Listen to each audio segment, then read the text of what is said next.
Good afternoon. I am Renu Sharma, Assistant Professor, EC Department. Today I am going to start with the next part of the subject, that is wireless and mobile communication. Its code is AKGEC 076. So the topic of today's lecture are, first one we will discuss what is fading, that will occur due to multipath propagation in wireless communication. Then we will discuss channel assignment strategies. Then frequency reuse. These two things are related to the cell methodology that we'll use in mobile communication.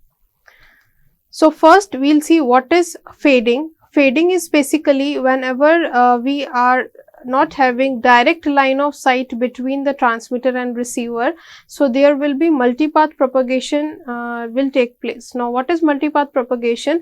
Whenever the signal which you are going to transmit will going to affect or will going to incident on a object which is having a size lesser than the wavelength of the incident frequency, or it may be greater than the incident frequency wavelength, and it may be change of particular mode is there, or it may be not be. So that is constitutes, first one is diffraction, reflection and scattering. So these four parameters which comes into the picture when we are discussing about multipath propagation. So whenever there these phenomena will occur, then the strength of the signal will going to reduce. That causes the fading of the signal. So the fading of the signal is based on multipath time delay spread, which is of two types. First one is the flat fading, second one is the frequency selective fading. So these two types of fading which is due to the time delay spread. Now in case of this flat fading, the bandwidth of the signal which is to be transmitted is less than the bandwidth of the channel. So these are this slide is basically going to summarize the key points related to different types of fading.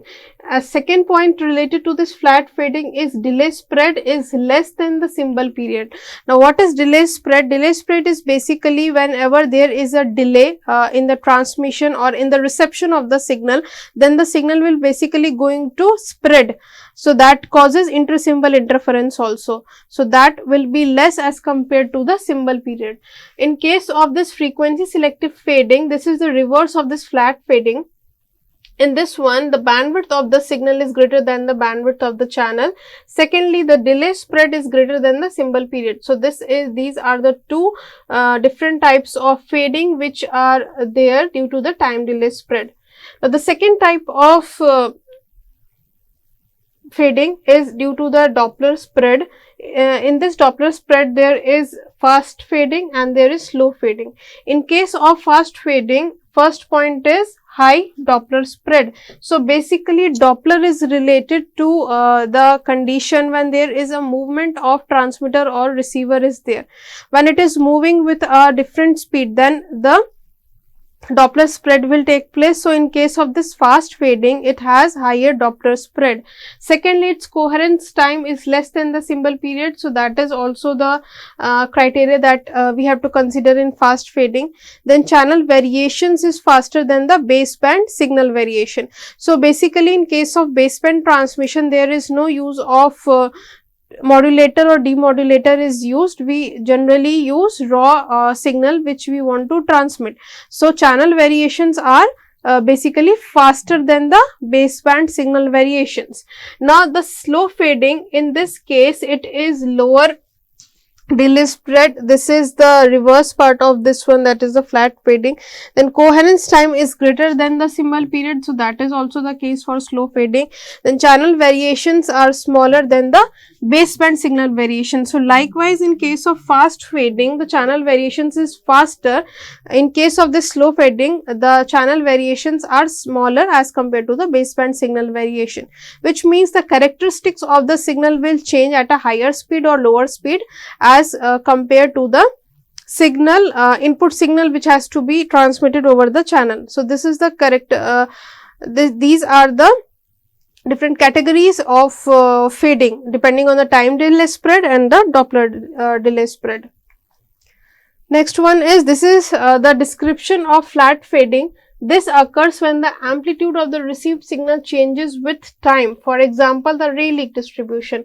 So in my previous lecture, I have discussed about wireless channel modeling, where we have modeled the channel using different distributions like Rayleigh distribution, region distribution. So in this case, the received signal amplitude, which will going to change with time, it will change according to the Rayleigh distribution, which is having a specified power spectral density, probability density function, PDF. Next one is occurs when the symbol period of the transmitted signal is much larger than the delay spread of the channel. So this means that the bandwidth of the applied signal is very narrow. Means the input signal which we want to transmit over the channel, it has a lesser bandwidth or a very narrow bandwidth. So that's why this flat fading occur. Third point is that it causes deep fades, which means the strength of the signal will reduce at a higher rate as compared to the slow fading. So it increases the transmit power to combat with this situation. So basically it will going to increase the transmitted power, so that we can increase the transmitted power, so that it will going to overcome this deep fade problem. Next one is this is flat fading, which is showing the pictorial representation of this flat fading, where ST is nothing, it is the input signal, RT is the received signal. So this is the transmitted signal, this is the received signal, and this is the channel which is having a transfer function that is denoted by HT, tau. So we have transmitted this signal which is varying from 0 to TS. This is the transmission time, or we can say the symbol period, or this time which is required to transmit input signal. Then you can see over here that after passing through this channel, it has spread. So this is showing basically the spread, because we have transmitted only this duration signal and it has increased by tau. So it occurs, flat fading occurs when BS is far less than BC. BS is signal bandwidth is far less than the coherence bandwidth. Secondly, the symbol period is far greater than the delay spread. So these are the two conditions that are related to the flat fading. Next one is frequency selective fading. It occurs when the channel multipath delay spread is greater than the symbol period. So basically, in case of multipath propagation, it occurs when the channel multipath delay spread is greater than the symbol period. So that is the condition for frequency selective fading. It symbols phase time dispersion is there. Channel induces the intersymbol interference, basically that is the ISI. Then bandwidth of the signal, that is denoted by ST, is wider than the channel impulse response. So this is basically the bandwidth of the signal which we want to transmit over the channel using this frequency selective fading. So that is the condition that is related to the frequency selective fading. Next one, this is showing the pictorial representation again for the frequency selective. Like you can see in the previous case, it is not same, it is having this curved like transfer function of the channel which is being used over here. So the input signal is having the duration that is denoted by 0 to TS, and this is the impulse response, or you can say the transfer function of the channel, which is being varied from 0 to tau, and due to this shape, the shape of this input signal has also changed, that is changed to 0 to TS plus tau. So you can see over here that tau is far greater than TS. So it causes the distortion of the received baseband signal, it causes intrasymbol interference also. So the rule of thumb you can say for the frequency selective fading is TS should be far less than sigma tau. That is the delay spread. So we have to consider these 2 points related to the frequency selective fading. Next one is fast fading. Now this fast and slow fading is indirectly related to the Doppler effect, which is due to the mobility of the transmitter and receiver. So due to the Doppler spread, the rate of change of the channel characteristics is large than the rate of change of the transmitted signal. So which means that at the rate at which the characteristics of a particular channel will change will basically larger than the rate of change of the transmitted signal. The channel changes during a symbol period, then the channel changes because of the receiver motion. So basically these 2 points we have to keep in mind, that why this channel characteristics will change. and coherence time of the channel is smaller than the symbol period of the transmitted signal. So basically BS is bandwidth of the signal, BD is the Doppler spread symbol period, and this is the coherence bandwidth. These are the four criteria that are related to the fast fading. It occurs when BS is far less than BD, that is bandwidth of the signal, BD is the Doppler spread, then TS is nothing, it is the symbol period, and this is the coherence time. The symbol period is the symbol period is greater than the coherence bandwidth in this case, that is the fast fading. Now next one is the slow fading. In case of slow fading, the rate of change of the channel characteristics is much smaller than the rate of change of the transmitted signal. So that's why it is written over here that in case of slow fading, it is related to the Doppler effect again. In this case, the channel characteristics with which it will going to change, it is much smaller than the rate of change of the transmitted signal. So BS is nothing, it is the bandwidth of the signal, BD is the Doppler spread, then TS is nothing, it is the symbol period, and this is the coherence bandwidth that has been written over here. So it occurs when BS is far greater than BD and TS is far less than TC. So these are the symbol period and the coherence bandwidth characteristics. Now this is the summary of the small scale fading. Like first one is the matrix which is illustrating the type of fading experience. First is related to this as a function of symbol period, and second is as a function of the baseband signal bandwidth.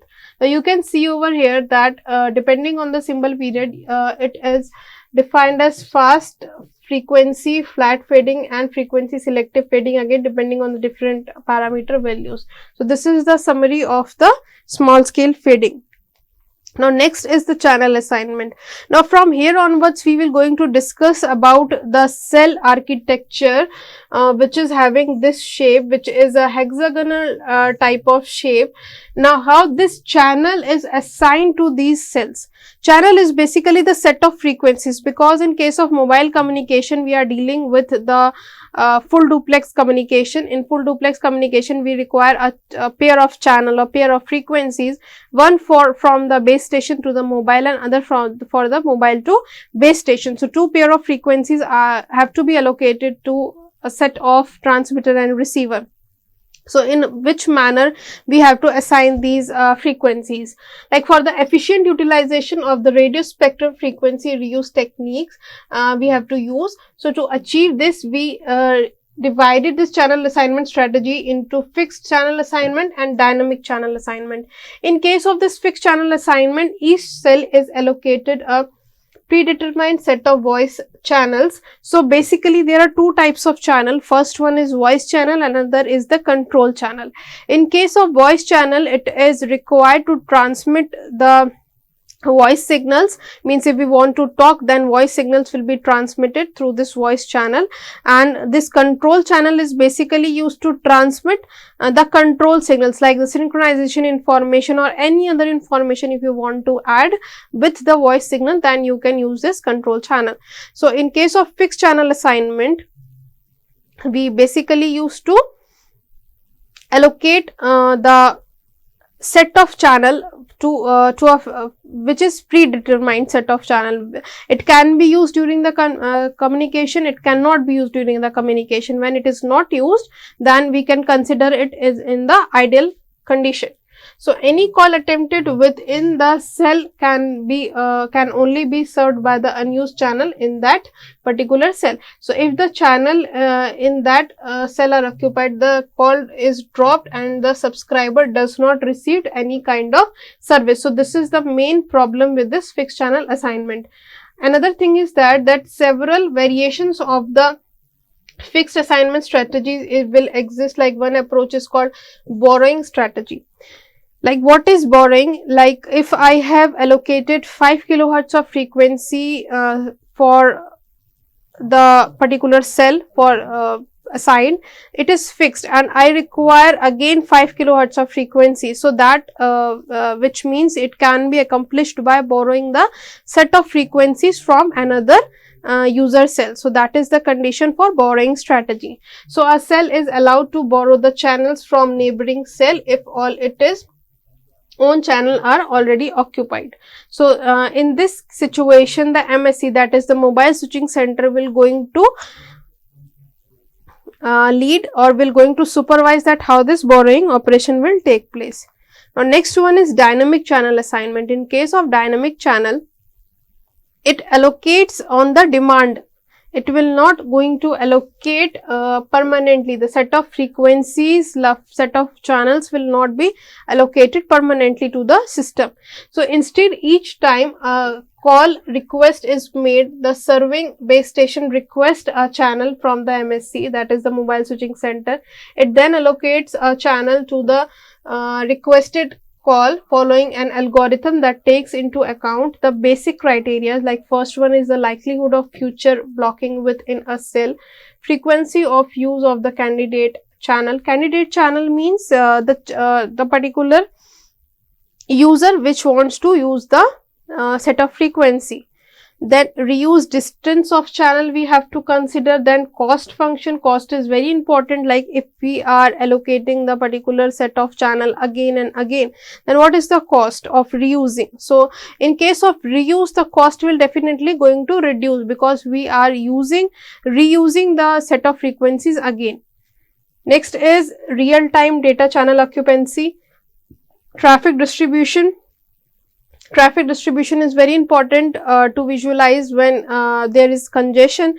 To reduce the congestion means to reduce the traffic, we have to use this frequency reuse concept or the channel assignment very efficiently, so that the traffic will not take place. Then radio signal strength, indicator of all the channels on a continuous basis. So these are some of the parameters that you have to consider while dynamic channel assignment. Now next is the frequency reuse concept. So what is frequency reuse concept? Like you can see in this diagram only, like first one is the circular cell which is having this slide is basically showing that how we have to divide a particular geographical area, in which shape we have to divide a geographical area. Like in the first figure, if you can see that this square is showing this geographical area and we have divided into circles. So these are the voids which are created over here. Now these voids are basically not covered under any base station, which means if any user is residing in these places, in this area, then it will not be covered by any base station. So that is the condition related to this circular distribution of the geographical area. Second one is the triangular cell. Now x is less than r, you can see. So this is a non-uniform distribution because we cannot divide this particular area into triangles which is of having equal size. Third one is the square cell. So this is also the non-uniform distribution, that is this r is less than this one. So we cannot equally divide the square into different geographical area. Next one is hexagonal shape. Like this is having the uniform distribution without overlap and without this gap area. So the hexagonal shape is quite better as compared to the other three conditions, like the square, rectangle, triangle and the circular one. So this is the structure of the cell which we have considered because it is having the equal radius for each hexagon. Next one is this one, which is showing the use of different antennas at different sectors. Now you can see that hexagonal cell shape is conceptual and it is the simplest model of radio coverage for each base station, as a radiation from the antenna which is circular in nature, because we are considering the omnidirectional antenna. You can see over here, for the omnidirectional antenna the radiation pattern will be circular in nature, which means it will going to radiate equally in every direction. The gain of this omnidirectional antenna is equivalent to 1. The diversity, which is related to gain only, which can be given by this formula, G will be equals to eta into D. Eta is the efficiency and D is the directivity.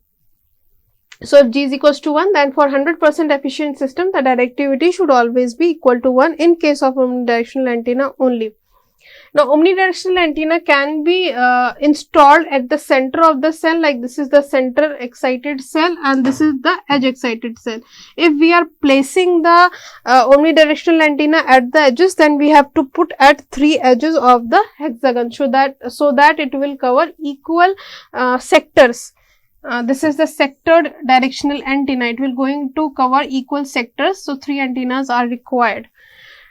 Now, but in hexagon shape, there is a lesser fading on the edges are there, so that's why we are using the hexagon shape, and that's why we are using the edge excited cell, means the antennas are installed at the edges, at the 3 edges of the system. Now, when using the hexagonal shaped cell, the base station areas are depicted as either being in the center of the cell or at the edges of the cell. So, this is the criteria that we have to use for placing the antennas. Now, this slide is basically showing that how we have to calculate the capacity which is being covered by a particular channel. The base station antenna are designed to achieve the desired coverage within the particular cell. So, let me continue from here, that consider a cellular system which has a total of S duplex channel. Since it is a full duplex, means it is using 2 channels, one from base station to mobile, other for mobile to base station.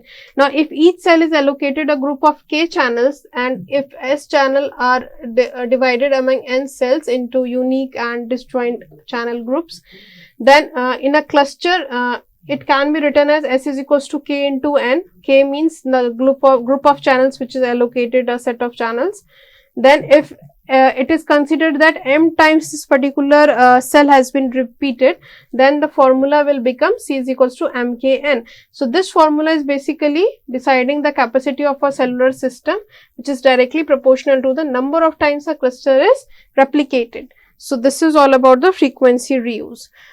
So, this is another formula that is showing the cluster size, that is N will be is equals to, this is the formula to calculate the cluster size, that is I square plus J square plus Ij, and we can consider any integer, non-zero integer for calculating this value, that is the cluster size, and the frequency reuse distance which is being calculated is given by this formula, that is D square is equals to 3 R square multiplied by N. So, this is nothing, it is the cluster size.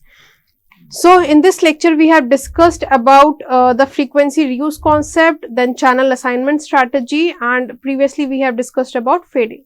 Thank you.